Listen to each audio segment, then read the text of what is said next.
যুদ্ধবিরতির মধ্যেই গাজায় ইসরায়েলি বিমান হামলায় একই পরিবারের ১১ জন নিহত।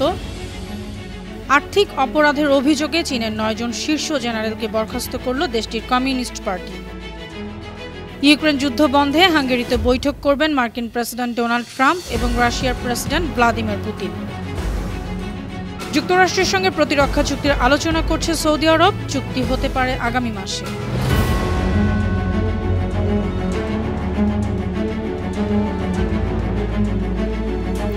শুনছিলেন সংবাদ শিরোনাম। সবাইকে স্বাগত জানাচ্ছি বিশ্বজুড়ে প্রতিদিনে বিশ্বের বিভিন্ন প্রান্তের সবশেষ তথ্য জানাতে আপনাদের সঙ্গে আছি আমি অনন্যা চৈতি।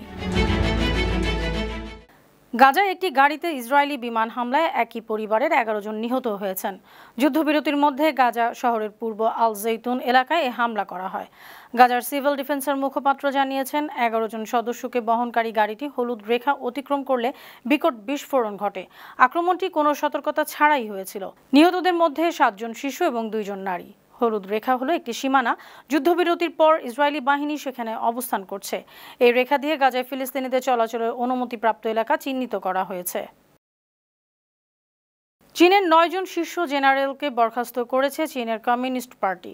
বিগত কয়েক দশকের মধ্যে চীনের সামরিক বাহিনীর মধ্যে এটি অন্যতম বড় অভিযান। চীনা প্রতিরক্ষা মন্ত্রণালয় জানিয়েছে মারাত্মক আর্থিক অপরাধের অভিযোগে ওই ৯ জন সন্দেহের তালিকায় রয়েছে। তাদের বেশিরভাগই ৩ তারকা জেনারেল। একই সঙ্গে পার্টির সিদ্ধান্ত নেওয়ার ফোরাম কেন্দ্রীয় কমিটিতে আছেন। দেশের অর্থনৈতিক উন্নয়ন পরিকল্পনা নিয়ে আলোচনা ও নতুন সদস্যদের মধ্যে ভোটের জন্য দলটির কেন্দ্রীয় কমিটির পূর্ণাঙ্গ অধিবেশনের আগেই এসব জেনারেলদের বরখাস্ত করা হলো। ইউক্রেন যুদ্ধ নিয়ে হাঙ্গেরির রাজধানী বুদাপেস্টে বৈঠক করবেন মার্কিন প্রেসিডেন্ট ডোনাল্ড ট্রাম্প এবং রাশিয়ার প্রেসিডেন্ট ভ্লাদিমির পুতিন। ট্রাম্প এবং পুতিনের ফোন আলাপে এই সিদ্ধান্ত হয়েছে। মার্কিন প্রেসিডেন্ট বলেছেন ওয়াশিংটন ও মস্কোর প্রতিনিধিরা আগামী সপ্তাহে দেখা করবেন। আগামী ২ সপ্তাহের মধ্যেই পুতিনের সঙ্গে তার বৈঠক হতে পারে। এ ব্যাপারে হাঙ্গেরির প্রধানমন্ত্রী ভিক্টর অরবান এক্সে লিখেছেন, বুদাপেস্টে বৈঠক শান্তিপ্রিয় মানুষের জন্য দারুণ খবর। এদিকে শুক্রবার হোয়াইট হাউসে ট্রাম্পের সঙ্গে বৈঠক করেছেন ইউক্রেনের প্রেসিডেন্ট ভলোদিমির জেলেনস্কি।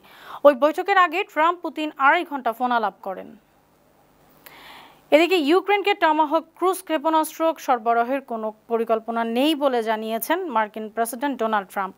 এ কারণে ধারণা করা হচ্ছে হোয়াইট হাউসে বৈঠক থেকে প্রেসিডেন্ট ভলোদিমির জেলেনস্কি খালি হাতেই ফিরেছেন। শুক্রবার বৈঠক শেষে জেলেনস্কি বলেছেন, ট্রাম্পের সঙ্গে দূরপাল্লার ক্ষেপণাস্ত্র নিয়ে আলোচনা হয়েছে, কিন্তু যুক্তরাষ্ট্র উত্তেজনা বাড়াতে চায় না। বৈঠকের পর ট্রাম্প কিয়েভ এবং মস্কোকে যুদ্ধ শেষ করার আহ্বান জানান। কিছুদিন আগে হোয়াইট হাউসের কর্মকর্তারা পশ্চিমাদের মাধ্যমে ইউক্রেনকে টমাহক ক্ষেপণাস্ত্র সরবরাহের ইঙ্গিত দিয়েছিলেন। যুক্তরাষ্ট্রের সঙ্গে প্রতিরক্ষা চুক্তির আলোচনা করছে সৌদি আরব। আগামী মাসে সৌদি ক্রাউন প্রিন্স মোহাম্মদ বিন সালমান ওয়াশিংটন সফরের সময় এই চুক্তি স্বাক্ষর হতে পারে। প্রতিরক্ষা চুক্তির বিষয়টি ফিনান্সিয়াল টাইমসকে জানিয়েছেন আলোচনায় সম্পৃক্ত কয়েকজন।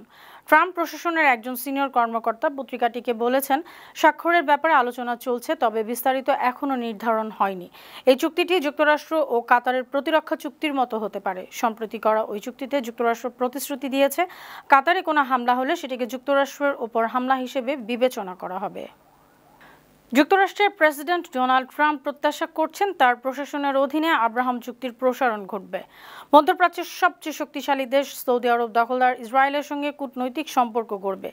সম্প্রতি ফক্স বিজনেস নেটওয়ার্কে সাক্ষাৎকারে ট্রাম্প আরও বলেন, তিনি মনে করেন সৌদি আরব আব্রাহাম চুক্তিতে স্বাক্ষর করলে সবাই করবে। ২০২০ সালে ট্রাম্প প্রশাসনের মধ্যস্থতায় আব্রাহাম চুক্তির আওতায় সংযুক্ত আরব আমিরাত, বাহরাইন, মরক্কো ও সুদান এই ৪টি মুসলিম দেশ ইসরায়েলের সঙ্গে কূটনৈতিক সম্পর্ক স্থাপন করে। এর মাধ্যমে মধ্যপ্রাচ্যে দীর্ঘদিনের আরব ঐক্যের রাজনৈতিক অবস্থানে বড় পরিবর্তন ঘটে। আফগানিস্তানের কান্দাহারের স্পিন বোলদাক জেলার আবাসিক এলাকায় শুক্রবার রাতে পাকিস্তানের বিমান হামলায় ৪০ জন নিহত হয়েছে, আহত হয়েছেন ১৭০ জন। নিহতদের বেশিরভাগই নারী ও শিশু। হামলাগুলো সরাসরি বেসামরিক বাড়িগুলোতে করা হয়। এ সময় কামান থেকেও গোলাবর্ষণ করেছে পাকিস্তানি বাহিনী। স্পিন বোলদাক জেলার জনস্বাস্থ্য প্রধান করিমুল্লাহ জুবায়ের আগা বলেছেন, নিহতের সংখ্যা আরও বাড়ার সম্ভাবনা রয়েছে।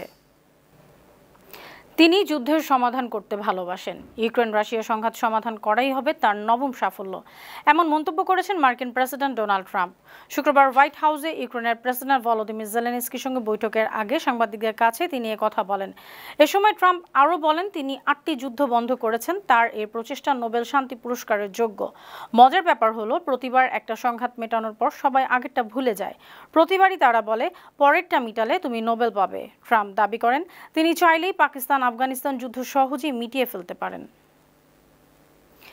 প্রেসিডেন্ট ডোনাল্ড ট্রাম্পের নীতির বিরুদ্ধে কলম্বিয়ায় বিক্ষোভকারীদের তীর ও বিস্ফোরক নিক্ষেপে 4 পুলিশ কর্মকর্তা আহত হয়েছেন।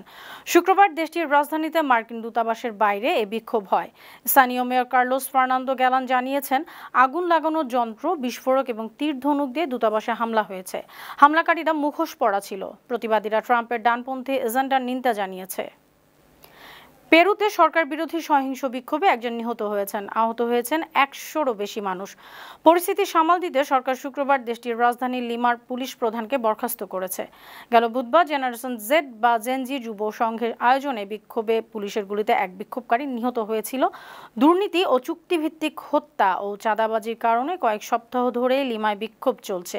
অপরাধ দমনে ব্যর্থতার জন্য দেশটির প্রেসিডেন্ট দিনা বুলার্তেকে গত সপ্তাহে অভিশংসিত করেছে কংগ্রেস।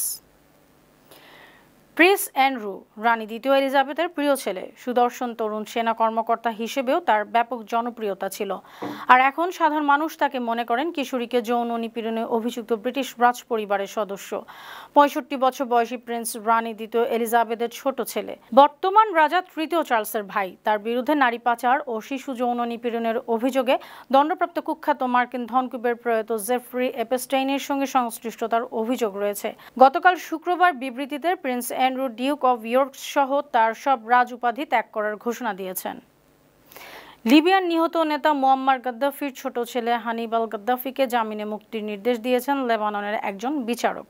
হানিবাল প্রায় 1 দশক ধরে লেবাননে আটক আছেন। লেবাননের ন্যাশনাল নিউজ এজেন্সি শুক্রবার জানিয়েছে, মুসা আল সদরের অপহরণ ও লিবিয়ায় নিখোঁজ হওয়ার মামলায় গাদ্দাফির ছেলেকে জামিনে মুক্তির আদেশ দেওয়া হয়েছে।